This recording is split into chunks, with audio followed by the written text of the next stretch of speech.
आई, एवढा मावरा बनवतेस तरी काय? सी फूड बॉईल बनवते. वा आई, माझ्या तोंडाला तर पाणी सुटलंय. सी फूड बॉईल बनवण्यासाठी मी इथे चिंबोरी, माकळी, मोठी कोळंबी आणि शिवल्या घेतल्या होत्या. आता आपण माकळी साफ करून घेऊया. सुरुवातीला त्याची वरची स्किन काढूया, नंतर आतली घाण काढून घेऊया. आता त्याचे मध्यम आकाराचे तुकडे करून घेऊया. त्यानंतर आपण कोळंबी साफ करून घेऊया. सुरुवातीला तिचं वरचं डोकं काढून घेऊया, नंतर तिचे कल्ले कापून घेऊया. तुमच्याकडे जर सुरी असेल तर तुम्ही त्याचा सुद्धा वापर करू शकता. आता कोळंबीच्या आतला जो काळा धागा असतो तो काढून घेऊया. हे झाल्यानंतर चिंबोरीचे फांगडे सुद्धा आपण तोडून घेऊया आणि त्याचा वरचा भाग सुद्धा आपण काढून घेऊया. आता ही चिंबोरी आपण पाण्यामध्ये स्वच्छ धुवून घेऊया, कारण या चिंबोरीच्या कवटीला कडेकडेला ना माती असते, त्यामुळे आपल्याला ही स्वच्छ धुवून घ्यायची आहे.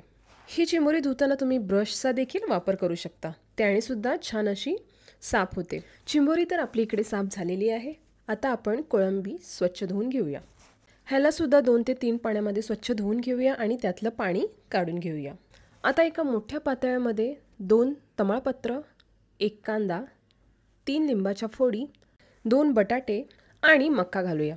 आता ह्या सर्व साहित्यांची आपण एक उकळी काढून घेऊया. नंतर त्यामध्ये माकळी, शिवल्या, चिंबोरी आणि कोळंबी घालूया. आता त्यात चवीपुरतं मीठ घालूया आणि झाकण देऊन 10 मिनिटे शिजवून घेऊया. इकडे छान उकळीसुद्धा आलेली आहे आणि आपली ही मच्छी शिजली देखील आहे. आता आपण यातलं पाणी काढून घेऊया आणि सीफूड बॉईलच्या ग्रेव्हीची तयारी करूया. त्यासाठी एका कढईमध्ये 2 ते 3 चमचे तेल घालूया, नंतर 2 चमचे बटर घालूया. बटर वितळल्यावर एक मोठी वाटी बारीक चिरलेला कांदा घालूया आणि अर्धी वाटी चिरलेलं लसूण घालूया. हे दोन्ही साहित्य आपण परतवून घेऊया. हे साहित्य शिजले की त्यामध्ये 2 चमचे ऑनियन पावडर, 2 चमचे गार्लिक पावडर, 1 चमचा व्हाईट पेपर, 1 चमचा ब्लॅक पेपर, 1 चमचा ऑरिगॅनो आणि 2 चमचे काश्मीरी मिरची पावडर घालूया. आता हे सर्व साहित्य आपण एकजीव करून घेऊया.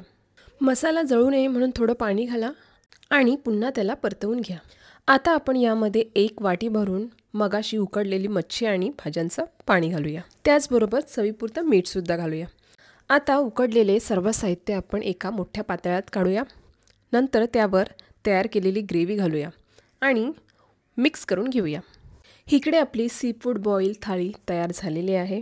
तुम्ही ही सीफूड थाळी गरम गरम भातासोबत सुद्धा खाऊ शकता. उकडलेले सर्व साहित्य तुम्ही ह्या ग्रेव्हीमध्ये डीप करा आणि खाऊन घ्या. माझ्या मुलाला तर ही खूपच आवडली. जर तुम्हाला सीफूड बॉईलची रेसिपी आवडली असेल तर सबस्क्राईब करायला मात्र विसरू नका. अशाच नवीन रेसिपीसाठी पुन्हा भेटूया. धन्यवाद.